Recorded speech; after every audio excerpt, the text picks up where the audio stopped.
ශ්‍රී ලාංකීය හඬ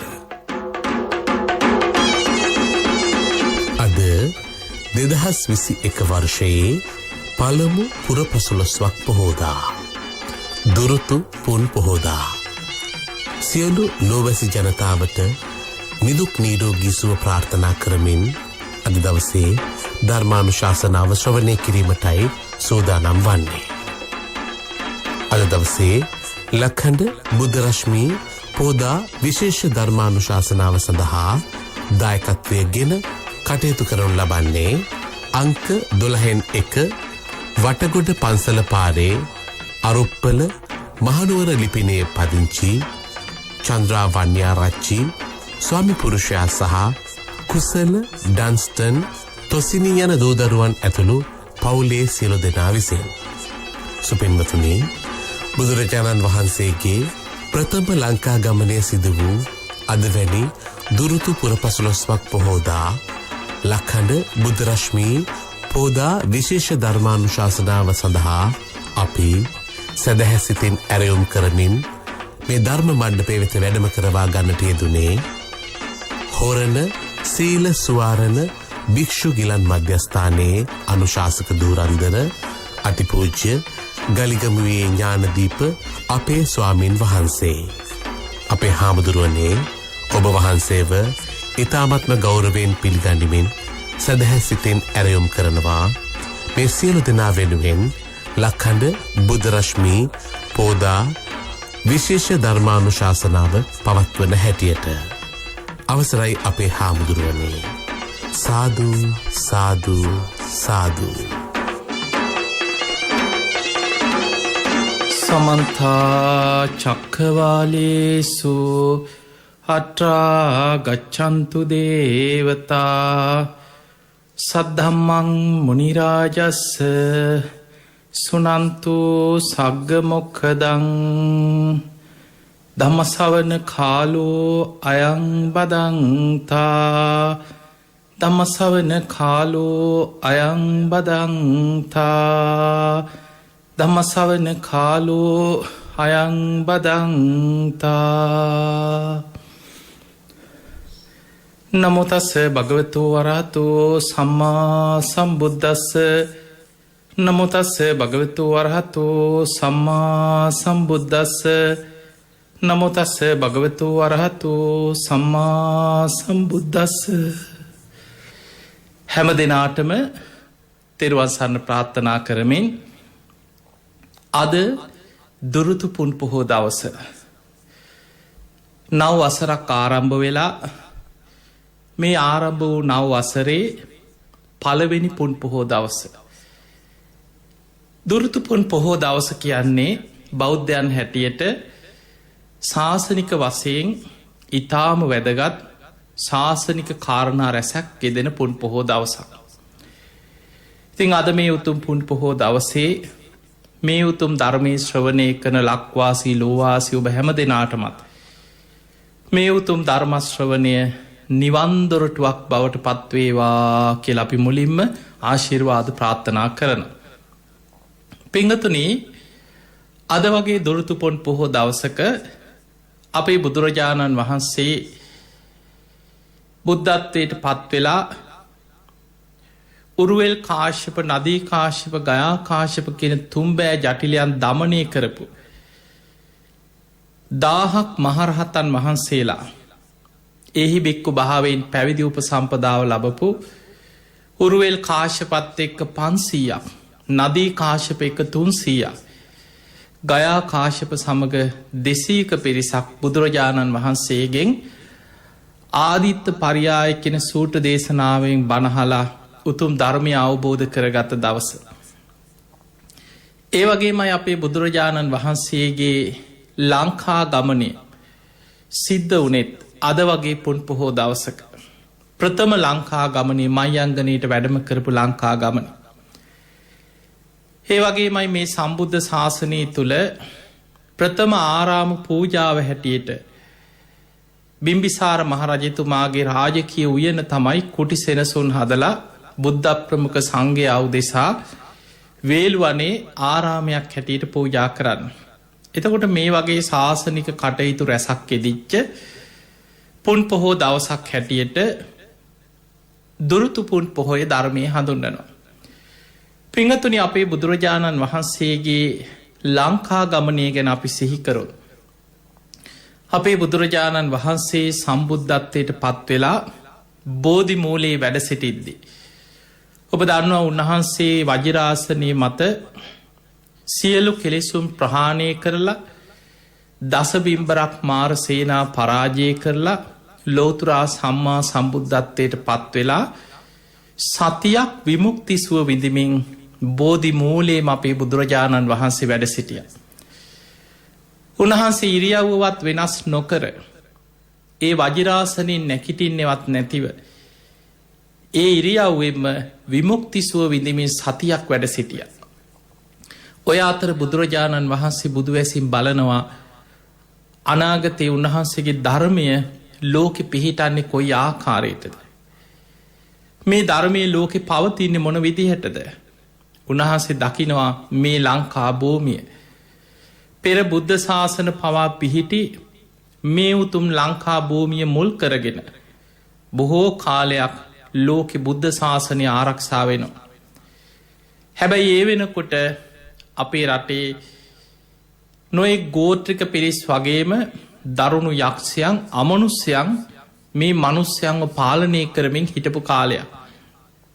මේ යක්ෂයන්ගේ මේ රට බේරගෙන ආරක්ෂා කරලා ඒ රටේ ඉන්න මනුස්්‍යයන්ට අනාගත බුද්ධ ශාසනයේ දියුණුව වෙනුවෙන් ආරක්ෂාව සැලසිය යුතුයි කියලා වජිරාසනයේ මතතිමයි උන්වහන්සේ ලංකා භූමිය දැකලා ඒ අධිෂ්ඨානය හිතේ ඇති කරගන්න. බුදුරජාණන් වහන්සේ සත්සති අවසන් කරලා ඉසිපතන මිගදායේදී ප්‍රථම ධර්ම දේශනාව සිදු කරා පස්වක භික්‍ෂූන් වහන්සේලා අරමුණු කරගෙන. එදා කොන්නඤ්ඤ ස්වාමීන් වහන්සේ උතුම් සෝවාන් ඵලයට පත්වෙලා ඒහි බික්කු භාවයෙන් පැවිදි උපසම්පදාව ලැබීමත් සමගම මේ බුද්ධ ශාසනයේ තුනුරුවන් පහළ වුණ. වජිරාසනයේ ළඟ වෙසක් පුන් පොහෝ දවසේ බුද්ධරත්නය පහළ වුණා. ඇසලපුන් පොහෝ දවසේ ධම්මචක්ක දේශනාව දේශනා කිරීමත් සමගම ධම්මරත්නයේ පහළ වුණා. ඒ දේශනාව අවසානයේ අඤ්ඤා කොණ්ණඤ්ඤ ස්වාමීන් වහන්සේ උතුම් සෝවාන් ඵලයට පත්වෙලා එහි බික්කු භාවෙන් පැවිදි උපසම්පදාව ලැබීමත් සමගම සංඝරත්නයේ පහළ වෙලා තුනුරුවන් පහළ වුණා. ඊළඟට යසකුල පුත්‍රය ඇතුළු යාළුවෝ 54 දෙනෙක් මේ ශාසනයට එකතු වුණා. මේ හැමෝම උතුම් ධර්මය අවබෝධ කරගත් මහරහතන් වහන්සේලා පස්වක භික්ෂූන් වහන්සේලාත් යසකුල පුත්‍රය ඇතුළු යාළුවෝ 54 දෙනත් පළවෙනි වස් කාලේ අපේ බුදුරජාණන් වහන්සේ සමග ඉසිපතන මිගදාය භූමියේ පළවෙනි වස් කාලේ ගත කර 69. මේ වස් කාලේ අවසන් වෙලා බුදුරජාණන් වහන්සේ 69ක් මහරහතන් වහන්සේලාට දේශනා කරනවා චරත භික්ඛවේ චාරිකම් මහණෙනි චාරිකාය වඩින්න. බහුජන හිතාය බොහෝ දෙනාට හිත පිණිස. බහුජන සුඛාය බොහෝ දෙනාට සැප පිණිස. අත්තායි හිතායි සුඛායි දේව මනුස්සාන. දෙව් මිනිස් ලෝකයාට හිත පිණිස අර්ථය පිණිස සැප පිණිස. එතකොට මිනිස්සුන්ට විතරක් නෙමේ. අත්තායි හිතායි සුඛායි දේව මනුස්සාන දෙව් මිනිස් ලෝකයාට යහපත පිණිස ගම්නියම් ගම්පුරා වැඩම කරමින් ආදි කල්්‍යයාන මජ්්‍යය කල්්‍යයාන පරියෝසාන කල්්‍යයාන මුල මැදාග පිරිසිදු සාත්තං අර්ථ සහිත සභ්‍යාංජනම් පැහැදිලි ප්‍රකාශන මාධ්‍යකින් යුක්ත පාරිසුද්දම් බ්‍රහ්මචරියම් පකාසේති. මේ පිරිසිදු නිවන් මගම දේශනා කරමින් වඩින්න කියලා 69ක් මහරහතන් වහන්සේලා ධර්ම ප්‍රචාරයට පිටත් කර. ඔබ අහලා තියෙනවා පින්වතුනි අපේ බුදුරජාණන් වහන්සේ මේ 69ක් මහරහතන් වහන්සේලා ධර්ම ප්‍රචාරයට පිටත් කරද්දී ඒ දීපු අවවාදි සඳහන් කරනවා එක මගකින් දෙනමක් යන්නට එපා. එතකොට තවත් ප්‍රදේශයකට මේ දහම් පණවිඩේ ව්‍යාප්ත කරන්න අවස්ථාව නැති වෙලා යනවා. ඒ නිසා එක මගකින් එක නමක් බැගින් වැඩම කරන්න. මග තොටේ මුණ ගැහෙන අයට පින් ඇති අයට මේ ධර්ම පණවිඩය මේ ධර්මයේ මුලමැදාග පිරිසිදු අර්ථ සහිතව පැහැදිලි ප්‍රකාශන මාධ්‍යකින් පිරිසිදු නිවන් මගම දේශනා කරමින් වඩින්න කෙළ 69ක් ධර්ම ප්‍රචාරයට පිටත් කරා. බුදුරජාණන් වහන්සේ කෙලින්ම වැඩම කරේ උරුවෙල් දනව්වට. ඒ වඩින මගදී කප්පාසික කියන වනයේදි තිංස වගේ කුමාරවරුත් මුණ ගැහුණ. ඒ අයටත් ධර්ම දේශනා කරා. ඔවුන් ධර්මාවබෝධය ලැබුවා. ඒ අයටත් එහි බික්කු භාවෙන් පැවිදි උපසම්පදාව ලබා දුන්නා. ඒ අය පිටත් වෙලා ගියා. බුදුරජාණන් වහන්සේ එතනින් වැඩම කරේ උරුවෙල් දනව්වට උරුවෙල් කාශ්‍යපගේ තාපසාරාමයට. පිංගතුනි උරුවෙල් කාශ්‍යප නදී කාශ්‍යප ගයා කාශ්‍යප කියන මේ තුම්බෑ ජටිලයන් දමනය කරන්න වැඩම කරපු ගමනේ මුලින්ම මේ අය පිළිගත්තේ නෑ. ඒ අය හිතාගෙන හිටියේ ඒ අය රහත් කියලා. උරුවෙල් කාශ්‍යප රහත් නොවී තමන් රහත් වනා කියෙන වැරදි දෘෂ්ටියක බැසගෙන හිටපු කෙනෙ. නදී කාශ්‍යප ගයා කාශ්‍යප කියන ඇත් ඒ වගේ. ඒ අයගේ ගෝලයොත් හිතාගෙන හිටිය අපේ ගුරුවරයා රහත් කියලා. ඒ නිසා බුදුරජාණන් වහන්සේ මේ පිරිසව ධර්මයට යොමු කරගන්න නොයෙක් විදි ප්‍රාතිහාරි පෑව. 1000 ගණනක් ප්‍රාතිහාර දැක්වා කියල විනේ සඳහන් වෙලා තියෙනවා. උරුවෙල් කාශ්‍යපගේ තාපසාරාම. ඒ හැම අවස්ථාවකම ඔවුන් බුදුරජාණන් වහන්සේ පෙළහර පානවා දැකල පුදුමෙන් පුදුමයට පත්වෙනවා. මේ ශ්‍රමණය මහා පුදුම කෙනෙක්. මහා ඉරදිමතේ. ඒ වනාට ඉතින් අපේ උරුවෙල් කාශ්‍යප උත්තමය වගේ රහතෙක් නන්නේ මේ කියලා අයහිතෙනවා. උන්වහන්සේගේ ප්‍රාතිහාර දැක්කට හිතනවා ඔය ඉතින් පෙළහර පෑවට අපේ උරුවෙල් කාශ්‍යප උත්තමය තමයි රහත් කියලා වැරදි දෘෂ්ටියක බැසගෙන හිටියේ. ඔය අතර බුදුරජාණන් වහන්සේගේ ලංකා ගමනේ සිද්ධ වෙන්නේ උරුවෙල් කාශ්‍යපගේ තාපසාරාමේ බුදුරජාණන් වහන්සේ වැඩයින් අතර දවසක් අංග මගද වාසී උරුවෙල් කාශ්‍යපගේ දායක පිරිස බොහෝ දායකෝ රාජ කුමාරුරු සිටුවරු බොහොම ධනවත් අය පෙරහැරෙන් ඇවිල්ල එදා දවසේ පුද පූජාරගෙන එනවා උරුවෙල් කාශ්‍යපගේ තාපසාරාමයට. එදා අද වගේ පුන් පොහෝ දවස. කලින් දවස රාත්‍රී උරුවෙල් කාශ්‍යප කල්පනා කරනවා මේ ශ්‍රමණයන් වහන්සේ එතකොට දන්නේ නෑ මේ බුදු කෙනෙක් කියලා තාම අඳුනගෙන නෑ. මේ ඉර්දිමත් ශ්‍රමණයා ප්‍රාතිහාර පහන මේ ඉර්දි මේ පෙළහර පාන මේ ශ්‍රමණයන් වහන්සේ හෙට මගේ දායකයෝ එනකොට මේ ආරාමි හිටියොත්. මගේ දායකයෝ ඉදිරියේත් ඔය වගේ මොනවහරි ප්‍රාතිහාරයක් ඉර්දිමය දෙයක් පෙන්නුව මගේ දායකය ඔක්කොම මේ ශ්‍රමණයට පහදී. එතකොට අපිට තියෙන ලාභ සත්කාර නැති වෙලායයි. ඒ නිසා හිට මගේ දායකව ඉන්න කලින් කොහොමහරි මේ ශ්‍රමණය මෙතනින් එලෝ ගන්න ඕන පන්න ගන්න ඕන කෙළ හිතුව. බුදුරජාණන් වහන්සේට හිත පේනවා. උන්වහන්සේ හිමිදිරි උදෑසනින් පාත්‍ර සිවුරු අරගෙන අහසීම වැඩම කරා උතුරු කුරු දිවයින ගැන හිමාල කඳු මුදුනේ පිහිටි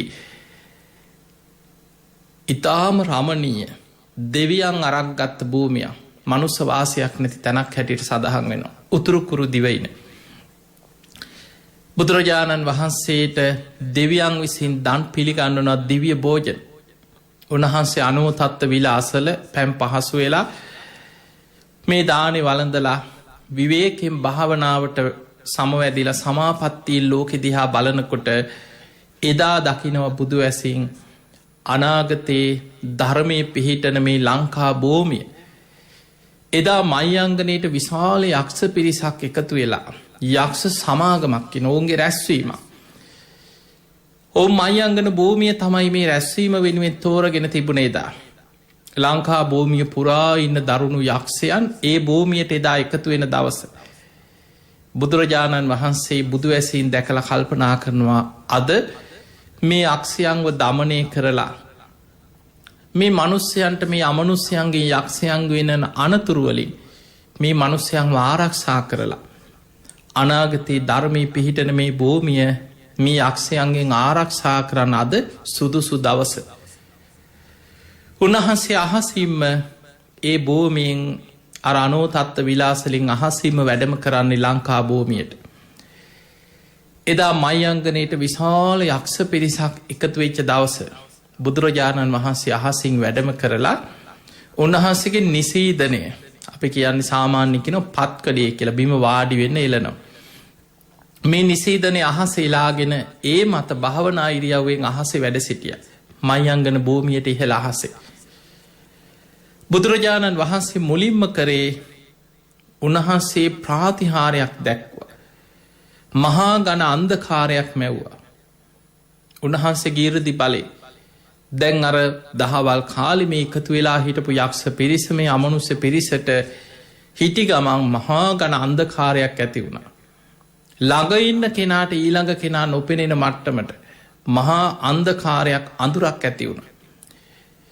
ඔවුන් බියෙන් තැතිගත්ත මොකක්ද මේ වුණේ එක පාට මොකක්ද මේ වෙලාවෙ වුණේ. ටික වෙලාවකින් බුදුරජාණන් වහන්සේ බුද්ධ රශ්මි දහරා විහිදෝමින් අහසේ උන්වහන්සේ පේන්න සැලැස්ව.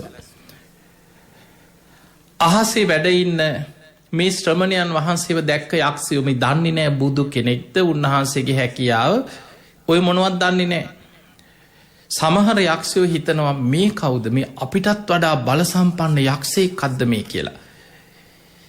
ඒවෙලේ බුදුරජාණන් වහන්සේ අහසේ ඉඳං මේ යක්ෂ පිරිස අමතලා කියනවා යක්ෂයිනි. මේ භූමිය අනාගතයේ තථාගත ධර්මයේ පිහිටන භූමිය. ඒ නිසා නුඹලා මේ භූමියෙන් ඉවත් වෙන්න. නුඹලාට රිසිසේ සැපසේ ඊටාම සතුටින් ඉන්න භූමියක් මං මවලා නුඹලාට ඒක ඉන්න සලස්සන්නම් කියලා. මුලින් මේ යක්ෂයෝ කැමති වෙන්නේ නැහැ. උන්වහන්සේ ඉල්ලීමක් කරනවා මට නිසීදනේ එලා ගන්න. පහළ වැඩ ඉන්න පොඩ්ඩක් ඉඩ දෙන්න කියලා. උන්වහන්සේ නිසීදනයෙන් ගිනිදැල් විහිදෙන සලස්සනවා. ඔබ දැකලා ඇති සමහර බුදුරජාණන් වහන්සේ මයංගනයට වැඩම කරපු ඡායාරූප ඔය සිතුවංකරණය කරපු සිතුවම් විහාරවල ඒ සිතුවම් වල සඳහන් වෙනවා උන්වහන්සේ අහසේ නිසීදනයෙන් ගිනිදැල් විහිදෝගෙන අහසේ වැඩ ඉන්න සිතුවම් නිර්මාණය කරපු සිතුවම්. ඒ ගිනිදැල් විහිදෝගෙන අහස නිසීදනය එලාගෙන වැඩඉන්නකොට මේ යක්ෂයන් ඈතට ඉවත් වෙලා උන්වහන්සේට වැඩඉන්න ඉඩ සැලැස්ව. බුදුරජාණන් වහන්සේ පහලට වැඩම කළ නිසීදනය එලාගෙන ඒ මත වැඩ සිටිය. මුලින් මේ යක්ෂයන් කැමති උන්නෑ මේ භූමියෙන් ඉවත්වෙන. බුදුරජාණන් වහන්සේ ඉරදියෙන් ගිරි දිවයින නමින් දූපතක් මේ ලංකා භූමියට ඉරදියෙන් ලංකරා කියන. උන්වහන්සේ නිසීදනයෙන් ගිනිදැල් විහිදෝනකොට මේ යක්ෂයන් බය වෙලා පස්සෙන් පස්සට ඈතට ගිය. අනිත් අයටවත් ගහකොලටවත් හතාසිව්පාවෙකුටවත් මනුස්සයකුටවත් ඒ ගිනි දැලකින් හානියක් වෙනවා නොමේ. හැබැයි මේ යක්ෂයන්ට පේනවා. ඔවුන් බියෙන් පස්සෙන් පස්සට ගිය. බුදුරජාණන් වහන්සේ ගිනි ජාලාවන් ටික ටික ඈතට මුළු ලංකා භූමිය පුරාම ඉර්දියෙන් විසිරෙන විදිහට පේන සැලැස් වගේ. එක යක්ෂයන්ට පමණක් පේන ඉර්දිමේ දෙයක්. ඔවුන් බියේ තැතිගත්ත මේ යක්ෂයන් බුදුරජාණන් වහන්සේ අමනුස්සේකුටවත් කාටවත් බිය තැති ගැනින් හිංසාවක් කරන කෙනෙක්ට මේ බුදුවරු කියන්. බුදුරජාණන් වහන්සේ වදාලා නුඹලාට සැපසේ බිය තැති ගැනීමක් නැතුව මේ භූමියේ ඉන්න පුළුවන් කියලා ගිරි දිවයින මේ ලංකා භූමියට ලංකරනකොට ඔවුන්නේ ගිරිදිවයිනට පලාගිය. මේ ගිරිදිවයින කියලා මේ මවපු මේ දූපතේ ඔවුන්ට රිසිසේ ඉන්න පුළුවන් ඒ ආහාර පාන ගස් කොළන් ඒ සැප පහසුකම් මේ සියල් ඇති මේ දූපත. බුදුරජාණන් වහන්සේ බුද්ධ අධිෂ්ඨානයෙන් මේ ලංකා භූමියෙන් ඈතට මහා සාගරින් ඈතට ඉරදියෙන් අධිෂ්ඨාන කළ ඇත් කරා කියලා. ඒ විතරක් නෙමෙයි මේ ලංකා භූමිය වටා බුදුරජාණන් වහන්සේ අහසින් මේ ලංකා භූමිය වටා තුන් වලල්ලක් ප්‍රදක්ෂිනා කරමින් මේ භූමිය ආරක්ෂා කර අධිෂ්ඨානය. මේ අමනුස්්‍යයන්ට ආයමත් මේ භූමියට ඇතුල් වෙලා මනුස්්‍යයන්ට අනතුරක් විපතක් කරන්න බැරිවෙන විදිහට බුද්ධ අධිෂ්ඨානය මේ භූමිය ආරක්ෂා කරන. එදා මේ යක්ෂයන් පලවාහරින මේ සිදුවීමත් එක්ක ඒ ප්‍රදේශයේ හිටපු මිනිස්සු මේ යක්ෂයන්ට බයේ තැතිගෙන හිටපු මිනිස්සු ඇතුළු ප්‍රාදේශීය පාලකවරු බොහෝ පිරිසක්ගේ භූමියට එකතු වුණා.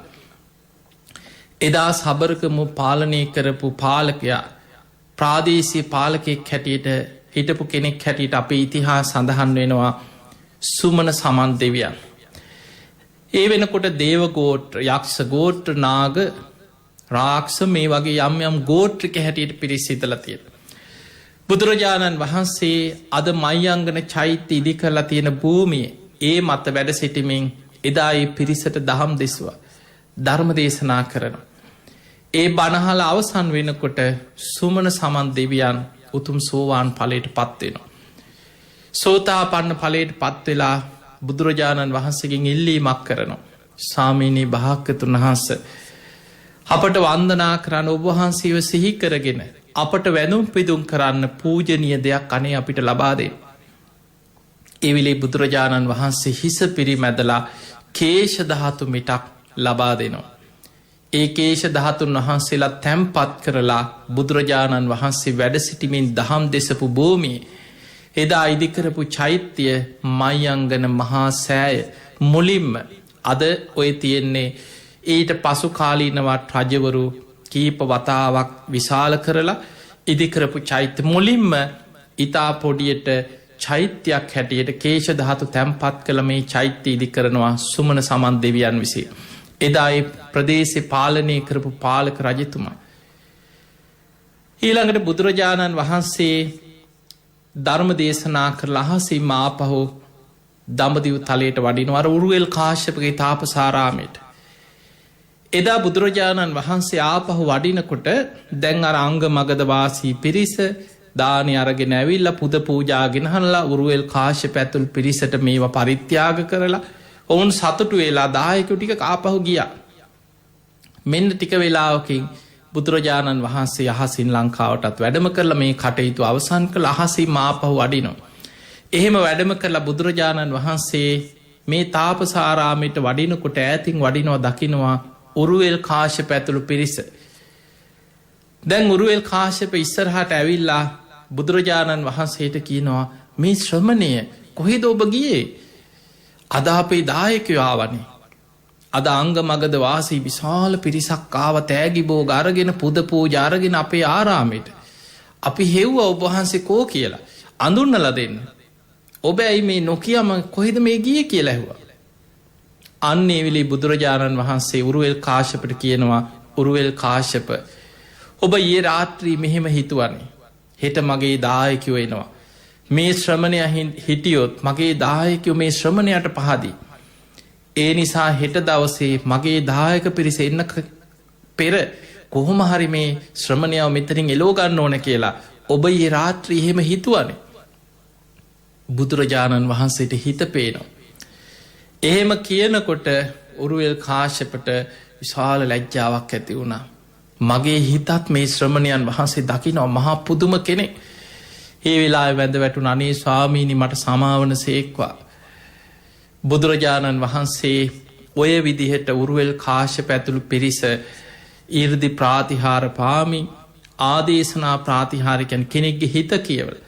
පිංගතුනි බුදුරජාණන් වහන්සේ උන්වහන්සේට අපි කියන අනුත්තරෝ පුරිස ධම්ම සාරති. දෙව් මිනිස් ලෝකයා නිවන පිණිස හික්මුවන්න දක්ෂයි. කොහොමද උන්වහන්සේ කෙනෙක්ව හික්මවන්නේ?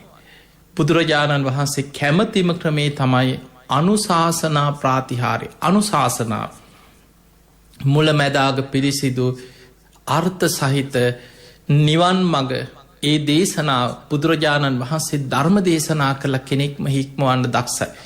ඒක තමයි බුදුහාඳුර කැමතිම ක්‍රමේ. කෙනෙක්ව දමනය කරන්න ධර්මය. සමහරයි ඉන්නවා ධර්මය කිව්වට බණහන්න කැමති නෑ බොහොම මාන්නක්කාරයි. එවැනි අවස්ථාවල බුදුරජාණන් වහන්සේ ආදේශනා ප්‍රාතිහාරය දක්වන. කෙනෙක්ගේ හිත කියෝන. දැන් ඔබ හිතන්න ඔබ හිතන දේ කවුරු හරි කියනවනම් දැන් ඔයා හිතන්න මේක. ඔය හිතන එක හරියන්න ඔය දැන් මෙහෙම හිතනව නේද කියලා කවුරු හරි ඔබ ගැන. ඔබ හිතන දේ හරියටම ඔබේ හිත කියවන කෙනෙක් ඔබ ඉදිරියේ හිටියොත්. ඔබ ටිකක් තැතිගන්න. මෙයාට මගේ හිත පේනවනේද මං හිතන දේ දකිනවනේද කියලා ඔබහු ඉදිරියේ දමනය වෙනවා. බුදුරජාණන් වහන්සේ ආදේශනා ප්‍රාතිහාරයෙන් දමනය කරලා ධර්ම දේශනා කරලා කෙනෙක්ව ධර්මාවබෝධයට හික්මෝනො. සමහරයි ඉන්නවා එහෙමත් දමනය වෙන්නේ. ඒ වෙලාවට තමයි බුදුරජාණන් වහන්සේ ඉරදි ප්‍රාතිහාරය පාන. එරදි ප්‍රාතිහාරයෙන් දමනය කරන. ඔන්න ඔය විදිහට අනුශාසනා ප්‍රාතිහාරය ආදේශනා ප්‍රාතිහාරය ඉරදි ප්‍රාතිහාර කියන. මේ ක්‍රම තුනෙම්ම දෙව්මිනිස් ලෝකයාව දමනය කරලා නිවන පිණිස හික්මුවන්න උන්වහන්සේ දක්සයි. ඒ නිසා තමයි ඔබත් මමත් සරණගිය අපේ බුදුරජාණන් වහන්සේට අනුත්තරෝ පුරිස ධම්ම සාරථී කියලා කියන්න. දෙව්මිනිස් ලෝකයා නිවන පිණිස හික්මුවන්න දක්ෂම කෙනෙ.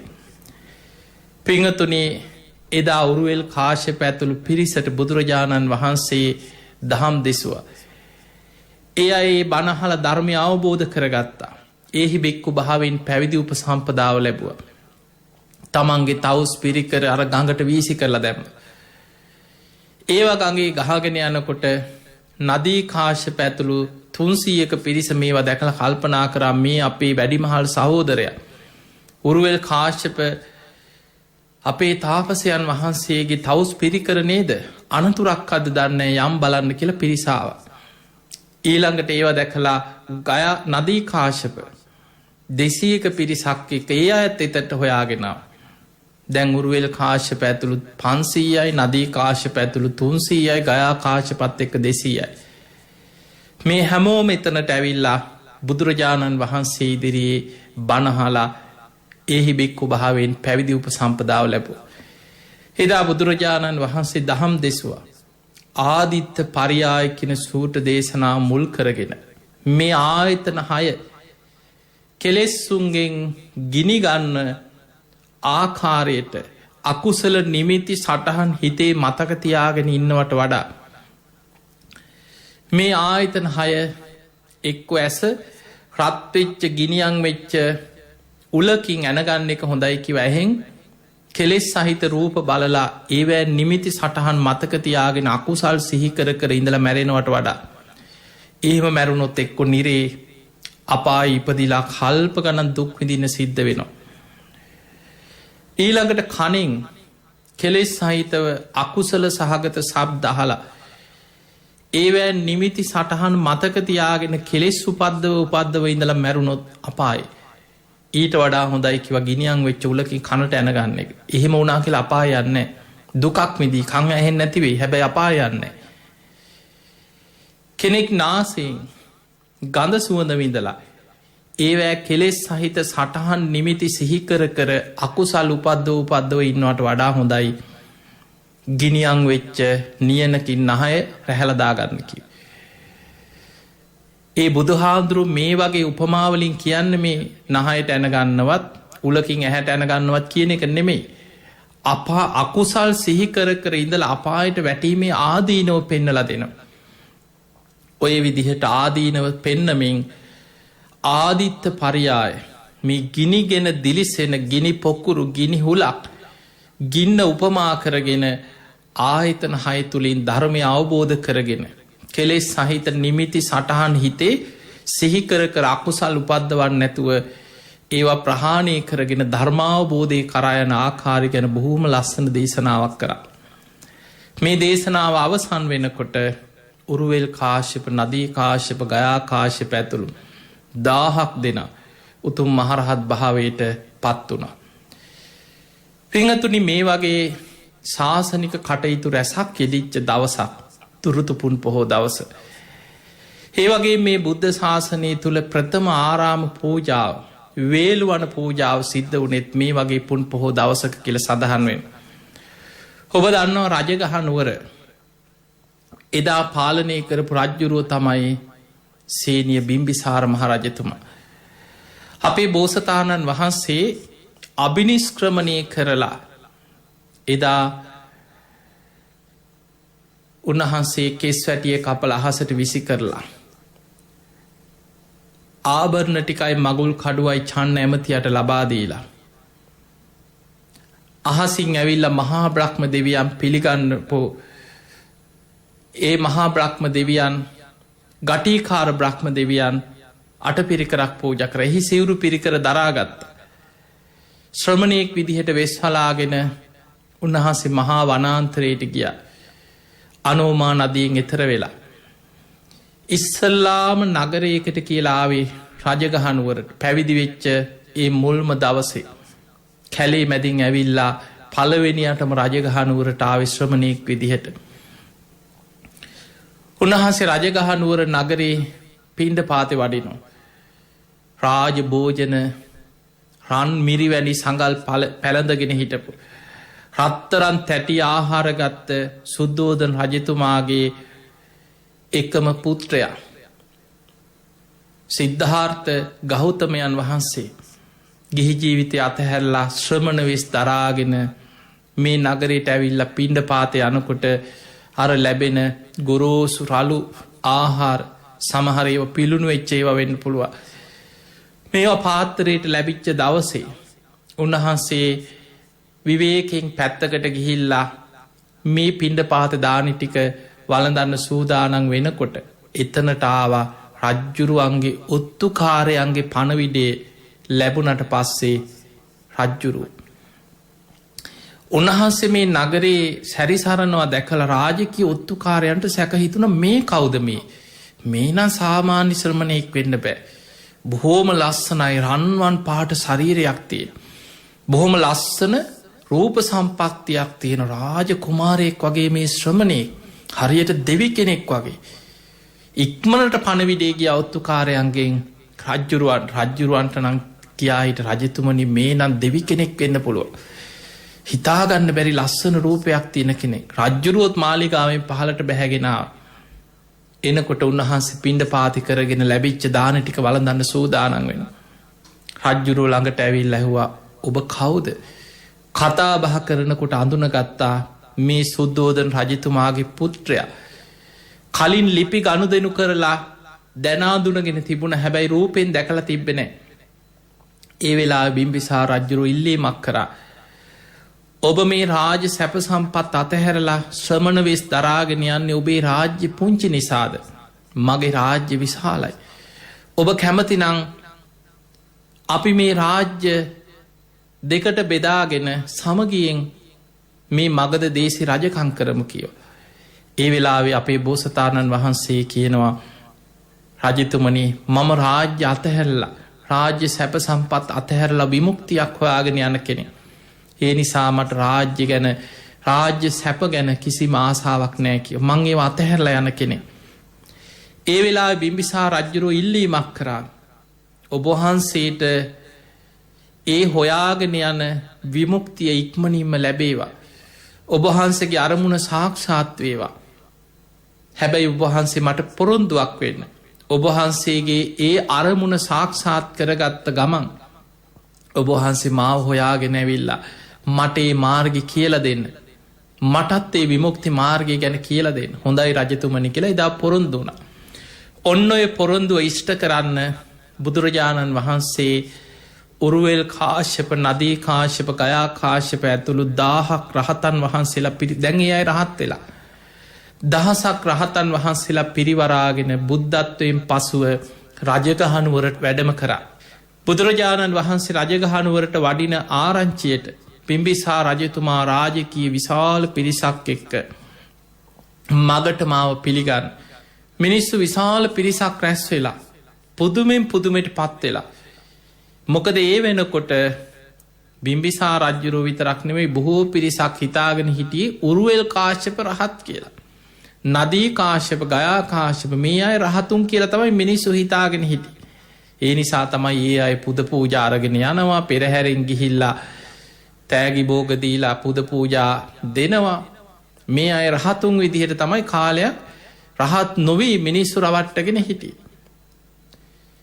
බිම්බිසා රජ්ජුරුවන්ට උරුවෙල් කාශ්‍යප ගැන තිබ්බර කලින් විශ්වාස නිසා හිතුනා බුදුහාමුදුරුව ළඟ ඉන්න උරුවෙල් කාශ්‍යප නදී කාශ්‍යප ගයා කාශ්‍යප මේ තුන් දෙනත් ඉන්නවනේ. ඒ වෙලා බිම්බිසා රජ්ජුරු දැක්ක ගමන් හිතුවා බුදුරජාණන් වහන්සේ මේ ශ්‍රමණ ශාක්‍ය පුත්‍ර ශ්‍රමණයන් වහන්සේ උරුවෙල් කාශ්‍යපගේ ගෝලයෙක් වෙලාවත්ද. එහෙම නැත්නම් උරුවෙල් කාශ්‍යප උන්වහන්සේගේ ගෝලයෙක් වෙලාද. එක්කො මේ සුද්දෝදන රජතුමාගේ පුට්‍රත්නය නදී කාශ්‍යපගේ ගෝලයෙක් වෙලාද. එහෙම නැත්නම් නදී කාශ්‍යප උන්වහන්සේගේ ගෝලයෙක් වෙලාවත්ද. එහෙම නැත්නම් උන්වහන්සේ ගයාකාශ්‍යපගේ ගෝලයෙක් වෙලාද. එහෙම නැත්නම් ගයාකාශ්‍යප උන්වහන්සේගේ ගෝලයෙක් වෙලාද කියලා යම් සැකයක් ආව. ඒ වෙලාවේ බුදුරජාණන් වහන්සේ රජ්ජුරුවන්ගේ හිත දැකලා උරුවෙල් කාශ්‍යප නදී කාශ්‍යප ගයාකාශ්‍යප කියන අයට කියනවා රජතුමාගේ හිතේ ඇතිවෙච්ච සැකේ දුරු කරන්න ඔබවහන්සේලාට දැන් කාලයයි කියව. ඒ වෙලාවේ බුදුරජාණන් වහන්සේගෙන් බණහල රහත් වෙලා හිටපු මේ රහතන් වහන්සේලා පිරිස අතර උරුවෙල් කාශ්‍යප නදී කාශ්‍යප ගයා කාශ්‍යප කියන මේ මහරහතන් වහන්සේලා රජ්ජුරුවන්ගෙත් හිත දැකලා බුදුරජාණන් වහන්සේ ඉදිරියට ඇවිල්ලා වන්දනා කරලා අහසට පැන නැග්ග. සියලු දෙනා ඉදිරි අහසට පැන නැගලා මුලින්ම තල්ගස් 7ක් තරම් අහසට පැන නැගලා අහසේ ඉඳන් බුදුගුණ කියමින් බුදුහාඳුරන්ට වන්දනා කරනවා. සත්තාමී භගවා බුදුරජාණන් වහන්සේමයි මගේ ශාස්තෘන් වහන්සේ. ශ්‍රාවකෝ හමස්මි මම උන්වහන්සේගේ ශ්‍රාවකේ. භගවා ජානාති බුදුරජාණන් වහන්සේ තමයි අවබෝධයෙන් සියල්ලම දන්න. මම උන්වහන්සේගෙන් අහලා අවබෝධ කරගත්ත දෙයක් මිසක් මම වෙන මගේ ඥානෙන් අවබෝධ කරගත්ත දෙයක් නොවෙයි. ඊළඟට තල්ගස් 6ක් තරන් ඉහළ අහස පෙළහර පාලා ඒ විදිහට මායමත් වන්දනා කරා. තල්ගස් 5ක් තරම් 4ක් තරම් මේ විදියට 7 වාරයක් අහස පෙළහර පාමින් සත්තා මේ භගවා බුදුරජාණන් වහන්සේමයි මගේ ශාස්තෘන් වහන්සේ. ශ්‍රාවකෝ හමස්මි මන් ශ්‍රාවකයෙක් පමණයේ කියමින් මේ පිරිස අතර පෙළහර පාමින් බුදුරජාණන් වහන්සේට අහසේ ඉඳගෙන වන්දනා කරන්න ගත්තා. මේක දැක්කපු රජ්ජුරුව ඇතුරු රාජකී පිරිසත් සියලු දෙනාම සාධුකාර දෙදී බුදුරජාණන් වහන්සේට වන්දනා කරා. එදා බිම්බිසා රජතුමා බුදුරජාණන් වහන්සේ මේ සියලු දෙනාටම දහම් දෙසුව. ඒ බණහපු පළවෙනි දවසෙම බිම්බිසා රජතුමා උතුම් සෝවාන් ඵලයට පත්වුණ. පිංගතුනේ රාජ්‍යත්වයක් කියන එක රටක් පාලනය කරනවා කියන එක ලේසි දෙයක් නෙමේ. හැබැයි ඒ රාජ්‍ය කටයුතු කරන රජතුමා බණහල සෝවාන් ඵලයට පත් සෝවාන් වුණාට පස්සේ රාජ්‍ය අතහැරියේ නෑ. අන්නේ නිසා ඔබ මතක තියාගන්න ධර්මය අවබෝධ කරපු කෙනෙකුට ධාර්මිෂ්ඨව රටක් වුණත් පාලනය කරන්න පුළුවන්. ඒ නිසා බිම්බිසා රජතුමා සෝවාන් වෙලා ධාර්මිෂ්ඨව තමන්ගේ රට පාලනය කරා. බොහොම ධර්මානුකූලව රාජ්‍ය කටයුතු බොහොම හොඳින් ඒ රටේ සිදු කරගෙන ගියා. එදා බිම්බිසා රජතුමා බුද්ධ ප්‍රමුඛ සංඝයාට දම් පිළිගන්නල වන්දනා කළ කිනෝ ස්වාමීනි භාග්‍යතුන් වහන්සේ මට දැන් බුදුරජාණන් වහන්සේගෙන් තොර ජීවිතයක් නෑ. ඒ උතුම් ශ්‍රී සද්ධර්මයෙන් තොර මට ජීවිතයක් නෑ. මේ ශ්‍රාවක මහා සංඝරත්නයෙන් තොර මට ජීවිතයක් නෑ. ඇයි පිංගතුනි සෝවාන් ඵලයට පත්වෙච්ච කෙනෙක් කියන්නේ බුද්ධේ අවිච්ඡා ප්‍රසාදේ. ධම්මේ අවිච්ඡා ප්‍රසාදේ. සංඝේ අවිච්ඡා ප්‍රසාදේ බුද්ධ ධම්ම සංඝ කියන තුනුරුවන් ගැන අචල සද්ධාවකට පැමිණිච්ච කෙනෙක්. ඒ වෙලේ බුදුරජාණන් වහන්සේට වැඳලා කියනවා ස්වාමීනි භාග්‍යවතුන් වහන්සේ ඔබ වහන්සේ මගේ මේ ආරාධනාව පිළිගන්න සේක්වා. ඔබ වහන්සේට කැපනම් ඔබ වහන්සේට මම මගේ රාජකීය උයන මට තියෙන ලස්සනම උද්‍යානයේ රජ්ජුරුවන්ගේ රාජකීය උයන මම කුටි සෙනසුන් සකස් කරලා බුද්ධ ප්‍රමුඛ සංඝයා උදෙසා ආරාමයක් හැටියට මගේ උයන පූජා කරනවා. ඔබ වහන්සේලාට මං ඒ භූමිය පූජා කරනවා. අවශ්‍ය සියලු පහසුකම් මං එහි සකස් කරලා රාජ්‍ය අනුග්‍රහයෙන් පහසුකම් සලස්සනවා. ඔබ වහන්සේ මගේ ආරාමයේ පිළිගෙන ඒ භූමියේ මේ රහතන් වහන්සේලා සමගින් සංඝයා සමග වැඩ ඉන්න සේක්වා කියලා බුදුරජාණන් වහන්සේට රජ්ජුරුවන්ගේ රාජකීය උයන ආරාමයක් හැටියට පූජා කරන්නට යෙදුණා. ඒ තමයි මේ බුද්ධ ශාසනයේ ප්‍රථම ආරාම පූජා වේළුවනාරාම. පිංගතුනි ඔය වගේ ශාසනික කටයුතු රැසක් යෙදිච්ච පුන් පොහෝ දවසක්. අපිට පේනවා මේ බුද්ධ ශාසනය තුළ ධර්මය අවබෝධ කරගත්ත ශ්‍රාවකයෝ දැන් බලන්න බිම්බිසා රජතුමා ධර්මය අවබෝධ කරගත්ත ශ්‍රාවකයෙක්ගේ සුරූපේ ලක්ෂණ ජීවිතය ඇතිවන ගැටලු ප්‍රශ්න ඉදිරියේ අටලෝ දහමින් කම්පා නොවී ධර්මය අවබෝධ කරගත්ත කෙනෙක් ධර්මය තුළම ආරක්ෂාවෙන ආකාරය අපි මේ බිම්බිසා රජතුමාගේ ජීවිත කතාව යම් යම් සිදුවීම් වලින් අපේ ජීවිතයට ඉතාමත් වැදගත් ආදර්ශ රැසක් ජීවිතයට එකතු කරගන්න පුළුවන්. පිංහතුනේ සසර කරපු කර්ම විපාක සෝවාන් වුනත් සකදාගාමි වුනත් අනාගාමි වුනත් රහත් වනත් පිරිනිවන් පානකං කර්ම විපාක පස්සෙන් එනවා. අපි කරපු පුුණ්්‍ය විපාක වගේම අකුසල විපාකත් පිරිනිවන් පානතෙක් විටිං විට බලවත් වෙලා අපිට සසරේ සැප විපාක වගේ අකුසල විපාක නිසා දුක් විපාක අපිට විඳින්න සිද්ධ වෙනවා. රහතන් වහන්සේලාට පවා පෙර සසර කර්ම විපාකත් එක්ක රහතන් වහන්සේලාට එන විපාක ධර්මය හඳුන්නන්නේ ප්‍රවෘත්ති විපාක කියල. උන්වහන්සේලා අටලෝ දහමෙන් කම්පා නොවනට එහි විපාක උන්වහන්සේලාට විඳින්න සිද්ධ වෙන. පිංහතුනේ බිම්බිසා රජතුමා සෝවාන් වෙලා ධාර්මිෂ්ටව තමන්ගේ රට පාලනය කර. ඔය අතරේ තමන්ගේ බිසවට දරුවෙක් පිහිටියක් කුසේ. ඒ වෙනකොට බිම්බිසා රජතුමා සෝවාන් වෙලා බොහොම ධාර්මිෂ්ටව හොඳට පන්සිල් රකින කෙනෙ. මේ දරුව කුසේ පිහිටියට පස්සේ අර දේවියගේ දැන් කුසේ දරුව වැඩෙනකොට දේවියට දොළ දුකක් ඇති වුණා. සාමියගේ පපුුව පලලා ලේබොන්න ආසාාවක් ඇතිවුණු. දැම් බලන්න කියන්න පුළුවන්ද අද රජ්ජුරුවන්ට කියන්න පුළුවන්ද. අමුතුම විදිහ විකෘති දොළ දුකක්. ඉතින් රජ්ජුරු අහනවා දේවිය මොකද දැම් මේ දරුවෙක් ලැබෙන ඉන්නකොට කොච්චර සතුටින් ඉන්න ඕොන්ද. දේවිය මොකද මේ අසතුටින් කැමති දෙයක් ඕන දෙයක් කියන්න ආස කරන දෙයක් කොහෙන් හරි වෙන රාජ්‍යකින් හරි මංගෙන්න්නල දෙන්න. දේවිය මොකූත් නොකිය ඉන්න. හැබැයි දේවියට කණ්ඩ පිරියක් නෑ කෑම කන්නේ. හිතට එන්නෙම ස්වාමියගේ පපෝ පල්ල ලේබු නාසාාව. අවසානය රජ්ජුරුව කොහොම හරි අහලා අහලා කියන්නෙම නැති තැන සේවිකාවන් පරිවාර කාන්තාවන් යොදෝලා දේවියගේ දොළදුක ගැන විස්තරහගත්තා. ඒ වෙනකොට රජ්ජුරුව සෝවාන් වෙලා රජතුමා දේවිය ඉදිරියට ගිහිල්ල තමන්ගේ මගුල් කඩුවෙන් පපුුව සිදුරු කරලා ගලන ලේටික එකතු කරලා දුන්න කියනවා බොන්න.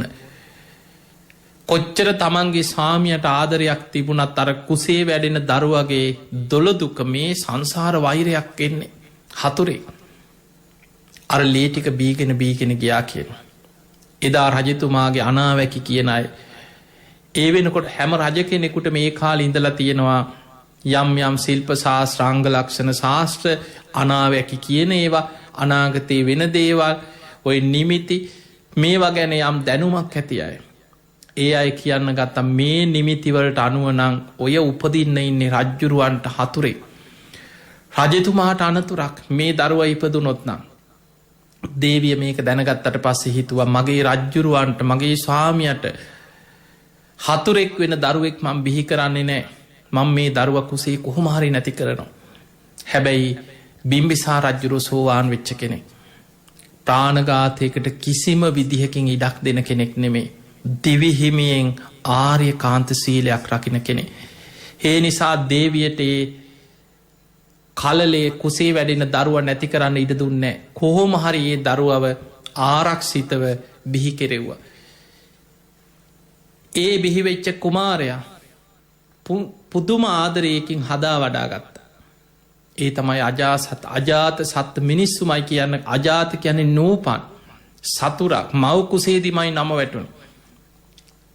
කොච්චර ආදරෙන් හදා වඩාගත්තත් තරුණ වයසට එනකොට අර සංසාර වෛර පෙර සසර අකුසල විපාකයක් මත සංසාරික වෛර බැඳගෙන ආපු කෙනෙක් මේ. පාපමිත්‍ර සේවනයට යොමුණ රජකම ගැන ආසාාවේ රජකම ඉල්ලවා. බිම්බිසා රජ්ජුරුවෝ රජකමට ලෝභ කෙනෙක් රජකමට පෙරේත කෙනෙක් නෙමේ. ධර්මය අවබෝධ කරගත්ත කෙනෙක්. බොහෝම සතුටින් තමන්ගේ පුතාට රාජ්‍යත්වය පැවරුව. බිම්බිසාර රජතුමා හිතාගත්තේ පුතාට රජකම දීලා මං මගේ ජීවිතයේ අවසාන කාලේ බුදුරජාණන් වහන්සේ ඇසුරු කරමි. මට නිතර බණහන්ඩ පුළුවන්. බුදුරජාණන් වහන්සේ ඇතුළු මහරහත්තන් වහන්සේලා ඇසුරේ මට හොඳට ධර්මය දියුණු කරන්න පුළුවන් කියලා. හැබැයි අජාසත් රජ වුණාට පස්සේ දේවදත්ත කියන මේ පාපී භික්ෂුවගේ ඒ පෞකාර අදහස් පිළිගත්ත අජාසත්ත බිම්බිසා රජ්ජුරුවන්ව හිර කරලා හිරකුටියක දාලා වද දුන්න. ඔබ අහලා තියෙන ශාසනික ඉතිහාසය සිදුවේ. මුලදි කන්න නොදී හිර කරලා තිබ්බ කාලයක් කන්න දෙන්නේ. තමන්ගේ අම්මට විතරක් බලන්න දෙනවා. දේවිය කොහොම හරි හොරෙන් බත්මුලක් හංගගෙන ඇවිල්ලා රජ්ජුරුවන්ට මුලදි දුන්න. අන්තිමට ඒක අහෝන. ඊට පස්සේ තමන්ට කන්න දෙන ටික අඹරල ඇගේ ගාගෙන සලුවකින් වහගෙනන. ඒ ටික සූරල පොංචි ගුලියක් හරි හදල කවන. අවසාන මේකත් අහුනාට පස්සේ දේවියටවත් තමන්ගේ ස්වාමිය බලන්න දෙන්න. පොංචි හිරකුටියක කවුල් එකම කවුලුවක් තියෙනවා. කන්න නොදී වතුරත් නොදී මැරෙන්න්නම දාලා තිබ්බා. මැරෙයි කියල බලාගෙන දාලා තිබ්බ. බිම්බිසා රජ දැන් හිතන්න ඔන්න ධර්මය අවබෝධ කරගත්ත කෙනෙක්ගේ මොන තරං කරදර බාධා විපත්තාවත් හිත හදාගන්න හැට හිතේ තියෙන ධර්මී පිහිටපු කෙනාගේ හිතේ ස්භාව අපිට වැදගත්වෙන්නේ යන්න එතන. අපි අද බණයහුවට අපි පින්කංකරට අපි දන්නේ නෑ පෙර සසර කර්ම විපාක අපි පස්සේ මොන විදිහට එනවද කියලා. පින්ගතුනි බිම්බිසා රජ්ජුරුව හිටපු හිරකුටියේ කවුලුවෙන් ඈත බලනකොට පේනවා ගිජ්ජකූට පරොතේ බුදුරජාණන් වහන්සේ වැඩඉන්න කුටියක්. ගිජ්ජකොට පරොතේ බිම්බිසා රජතුමා බුදුහාන්දුරන්ට විවේකෙන් වැඩඉන්න සකස් කරපු ලස්සන බෝමියක කොටියක් තියෙන. බුදුරජාණන් වහන්සේ දිනවලෙහි වැඩ හිටිය. ඒ දිහා බලාගෙන හිරකුටිය හිටියත් බුදුගුණ හිතනවා. බුදුරජාණන් වහන්සේ කාන්තෙන් අරහන් සම්මා සම්බුද්ධයි. විජ්ජාචන්න සම්පන්නයි සුගතෝ ලෝකවිදු. අනුත්තරෝ පුරිස දම්ම සාරති බුද්ධෝ භගවා කෙලේ දිහා බලාගෙන බුදුගුණ හිතන. ඊළඟට රජ්ජුරුව හිතනවා දැම් බලන්න පුතජ්ජන කෙනෙක් නං හිතයි ඔන්න මං පින්කං කරලා ආරාමහදල පූජ කරලා මගේ රාජකී උයනත් බුදු හාන්දුරන්ට පූජ කරලා ඔන්න පින්කංකරපු අපිට වෙච්ච දේ කියලන් මිනිස්සු හිතන්. ඔන්න පෘතජ්ජනයා තමන්ට කරදර විපත්වෙනකොට තමන්ගේ පිනට තමන්ම ගරහ කරනවා. දීපු දානයට පින්කංවලට බනින මිනිස්සු කොච්චර ඉන්නවාද. හැබැයි ධර්මය අවබෝධ කරගත්ත බිම්බිසා රජ්ජුරුව හිතුවේ නෑ. ඇයි මට මෙහෙමුණේ කියල හිතුවේ නෑ. රජ්ජුරුව දන්නවා කර්ම කරම් පලගැන. ලෞකික සම්මාධිට්ටියෙන් යුක්තයි. ලෝකෝත්තර සම්මාධිට්ටියේ සත්‍යඥානය ඇතිකරගත්ත කෙනෙ සෝවාන් වෙච්ච කෙනෙ. බිම්බිසා රජ්ජුරුව හිතනවා ඉපදීම දුකයි කියපු ධර්මය කොච්චර සත්‍යයක්ද. ඉපදිච්ච නිසානේද මං මේ දුක්විදින්නේ. බුදු හාන්දුරු දේශනා කරේ ඉපදීම දුකක්. ඉපදුනානං සෝක වැලපීම් දුක්ක දෝමනස්ස ජරාව්‍යාදිස් මරණ මේක තමයි ජීවිතේ. මේ ධර්මයේ කාන්තයෙන් ස්වාක්කාතයි සන්දිිට්ටිකයි අකාලිකයි කියලා ධර්මීම ගුණ හිතනවා සඟගුණ හිතනවා මරණ සතිය වඩනවා අනිත්‍ය සිහි කරන. හොඳට ධර්මය වඩනවා. කාලයක් ගියා හිරකුටියට කන්න කෑම යවන්නෙත් නෑ වතුර යවන්නෙත් නෑ. බිම්බිසා රජ්ජුරු මැරෙන පාටකුත් නෑ. අවසානය අජාසත්ත දේවදත්තකින් උපදේ සරගෙන බිම්බිසා රජ්ජුරුවන්ට වදදී ළම මරන්න තීරණය කරා. වදකයෝ ලවා යටිපතුල් පලලා ගිනි පොකුරුට ඉඳං ඇවිද්දෝල වදදීලා බිම්බිසා රජ්ජුරුවන්ව මැරෙව්ව. හැබැයි පිංහතුනි ධර්මය අවබෝධ කරගත් රජ්ජුරුවෝ අජාසත්තට වෛර කරගෙන මැරුන්නේ. ධර්මය අවබෝධ කරගත්ත බිම්බිසා රජ්ජුරුවෝ ධර්මයම සිහි කරගෙන පණගියා නින්දෙම් පිබිදියා වගේ දිවියලෝකෙ ජනවසභ නමින් දෙවි කෙනෙක් වෙලා පහළවෙන. දීගනිකා තින ලස්සන දේශනාවක් ජනවසභ සූත්‍රය. බිම්බිසා රජ්ජුරුවෝ ජනවසභ නමින් දිවියලෝක ඉපදිලා දවසක් බුදුරජාණන් වහන්සේ මුණගැහෙන් නැවිල්ල. දිවියලෝක විස්තර කියලා සුධර්මා දිවී සභාව දෙවියන් බණහන හැටි පෝය දවස්වලට දෙවරු සුධර්මා දිවී සභාවට එකතු වෙලා ධර්මය දියුණු කරන හැටි ධර්ම සාකච්ඡා කරන හැටි මේ විස්තර කියලා බුදුහාන්දුරන්ට කියනව ස්වාමීනී භාග්‍යතුන් වහන්ස මන් දැන් සකදාගාමිවෙන්න මහන්සි වෙනවා. මනුස්ස ලෝකෙදි සෝවාන් වෙලා හිටි බිම්බිසාර රජ්ජුරු. දෙව්ලොව ඉපදිලා ජනවසභ නමින් සෝවාන් වෙන්න මන් දැන් වීරිය ගන්නවා කියලා බුදුහාඳුරන්ට වන්දනා කරලා නොපෙනී ගියා. බුදුරජාණන් වහන්සේ බිම්බිසාර රජ්ජුරුවෝ කියපු කරුණු ඇසුරින් සංඝයාට බොහොම ලස්සන දේශනාවක් කරා. ඒක තියෙනවා දීඝනිකාය ජනවසභ සූත්‍රය.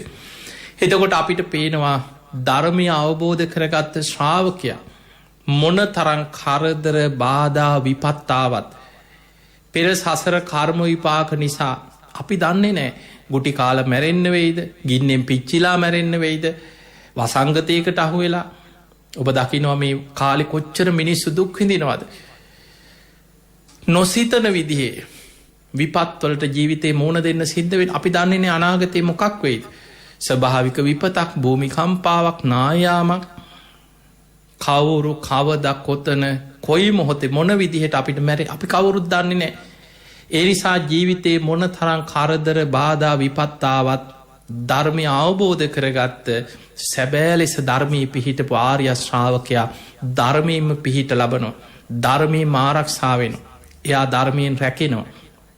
එහෙමනම් පින්වතුනි මේ ලැබිච්ච මනුස්ස ජීවිතය තුළ ඔබ උත්සාහ කර අපිට මේ අනිත්‍ය ලෝකයේ නිත්‍ය කරන්න පුළුවන් කමක් නැහැ. වෙනස් වෙන ලෝකෙ වෙනස් වීම නවත්තන්න පුළුවන් කමක් නැහැ. අපිට පුළුවන් ඒ ස්වභාවයේ ලෝක ධර්මතාවය අවබෝධ කරගෙන මේ සසරේ මිදීම පිණිස වීරිය වඩන්න පුළුවන්. ඉතින් ඒ පිණිස ඔබ හැම දෙනාටම අද මේ ධර්මානුශාසනාව ආශිර්වාදයක් වේවා, පාරමිතාවක්ම වේවා. ඔබ හැම දෙනාටම උතුම් ධර්මාවබෝධය පිණිසම මේ උතුම් ධර්මානුශාසනාවෙන් රැස් කරගත්ත පින ආශිර්වාදයක්ම වේවා වේවා වේවා කියලා අපි ආශිර්වාද කරනවා. ආකාසට්ඨා චුම්මට්ඨා දේවානාගා මහිද්దికා පුඤ්ඤන්තං අනුමෝදිත්වා චිරන් රක්ඛන්තු ලෝක සාසනං. ආකාසට්ඨා චුම්මට්ඨා දේවානාගා මහිද්దికා පුඤ්ඤන්තං අනුමෝදිත්වා චිරන් රක්ඛන්තු දේශනං. ආකාසට්ඨා චුම්මට්ඨා දේවානාගා මහිද්దికා පුඤ්ඤන්තං අනුමෝදිත්වා චිරන් රක්ඛන්තු ත්වං සදා. හැම දිනාටම සම්මා සම්බුදු සරණයි. සදහැවතුනි, ඔබ වෙනුවෙන් අද දවසේ ලක්ඛණ්ඩ බුද්ධ රශ්මී පෝදා විශේෂ ධර්මානුශාසනාව එලෙසින් පවත්වන්නට යෙදුනේ හොරණ සීල සුවාරණ භික්ෂු කෙලන් මධ්‍යස්ථානයේ අනුශාසක දූරන්දර අතිපූජ්‍ය ගලිගමුවේ ඥානදීප ස්වාමීන් වහන්සේ විසින්. අපේ හාමුදුරුවනේ ඔබ වහන්සේ සිදු කරන ආගමික ශාසනික ධර්ම ප්‍රචාරක කටයුතු තව තවත් සිදු කරන්නට ත්‍රිවිධ රත්නයේ ආශිර්වාදයම ලැබේවායි අපි සාදු සිත් පෙරදැරිව ප්‍රාර්ථනා කරමු. අවසරයි අපේ හාමුදුරුවනේ. සදහැවතුනි, ඔබ එලෙසින් ශ්‍රවණය කළ ඒ උතුම් ධර්මානුශාසනාව සඳහා අද දවසේ දායකත්වය ගෙන කටයුතු කරන්නට යෙදුනේ අංක 12 වටගොඩ පන්සල පාරේ අරුප්පල මහනුවර යන ලිපිනේ පදිංචි චන්ද්‍රා වන්‍යාරච්චි ස්වාමි පුරුෂයා සහ කුසල ඩන්ස්ටන් තොසිනී යන දරුවන් ඇතුළු පවුලේ සියලු දෙනා විසින්. ඔවුන්ගේ අරමුණ වී තිබුණේ මේ ධර්ම දේශනාව උතුම් බුද්ධ පූජාවක් වේවා, ඉක්මන් භවයකදීම සුඛ ප්‍රතිපදාවෙන් චතුරාර්ය සත්‍ය අවබෝධ වේවා යන්න ප්‍රාර්ථනා කිරීමත්, ජනවාරි 6 වන දිනට උපන් දිනයේ යෙදුණු චන්ද්‍රා වන්‍යාරච්චි මෞතුමියට නිදුක් නිරෝගී සුවය ප්‍රාර්ථනා කිරීම හා දීර්ඝායුෂ පැතීමත්, ඒත් එක්කම පරලෝසපත් කේ.ජී. සුවඳරා මෞතුමියට හා ඩී.කේ. වන්‍යාරච්චි පියතුමාටත් ස්වාමි පුරුෂයාගේ පියතුමා වන කිරිගෝරිස් අමරතුංග සහ ජේන් සමරතුංග ආදරණීය මව්පිය දෙපළටත් පරලෝසපත් සියලුම ඥාති වර්ගයාටත් පින්පෙත් පැමිණවීමයි. ඒත් එක්කම සුජීවත්ව වාසය කරන පවුලේ සියලු දෙනාට, සහෝදර සහෝදරියන්ට නිදුක් නිරෝගී සුවය හා චිරජීවනය ප්‍රාර්ථනා කිරීමත් ඔවුන්ගේ තවත් අරමුණක් වුණා. ඔවුන්ගේ ඒ සියලු අරමුණු සාක්ෂාත් වේවා. අද දවසේ ලක්ඛණ්ඩ බුද්ධ රශ්මී පෝදා විශේෂ ධර්මානුශාසනාවේ දායකත්වයේ දරූ සියලු දෙනා නමින් මිය පරලොව යන්නට යෙදුණු සැමට මේ පින්පෙත් අනුමෝදන් වේවා. සුජීවත්ව වාසය කරන සියලු දෙනාටම නිදුක් නිරෝගී චිරජීවනය වේවා. සියලු දෙනාටම ත්‍රිවිධ රත්නයේ ආශිර්වාදයත් සියලු දෙවියන්ගේ රැකවරණයත් ලැබේවා. අවසන දායකත්වයේ ගෙන කටයුතු කළ සියලු දෙනාට සේම ධර්ම ශ්‍රවණය කළ ඔබටත් මේ සංසාර ගමන කෙලවර උතුම් වූ අමා මහ නිර්වාණ සුවය සාක්ෂාත් කර ගැනීම සඳහා චතුරාර්ය සත්‍ය අවබෝධය පිණිස මේ ධර්ම දානමය පින්කම මේ ධර්ම ශ්‍රවණය හේතු වාසනා වේවායි අපි සාදුනාදයක් පවත්වා ප්‍රාර්ථනා කරමු. ඒ ප්‍රාර්ථනාවත් සමගින් සදහැවතුනි ධර්මදේශනාව හමාර කරමින් සමුගන්නවා. 0.7 දුරකථන අංකයට කතා කිරීමෙන් ඔබටත් හැකියාව තිබෙනවා ලක්හඬ සිත නිවන බුදුබණ සුමధుර ධර්මානුශාසනාවන්හි දායකත්වය ගෙන කටයුතු කරන්න. ඒ වෙනුවෙන් ඔබට පිං සිත් පහළ වේවා. සියලු දෙනාටම සම්මා සම්බුදු සරණයි.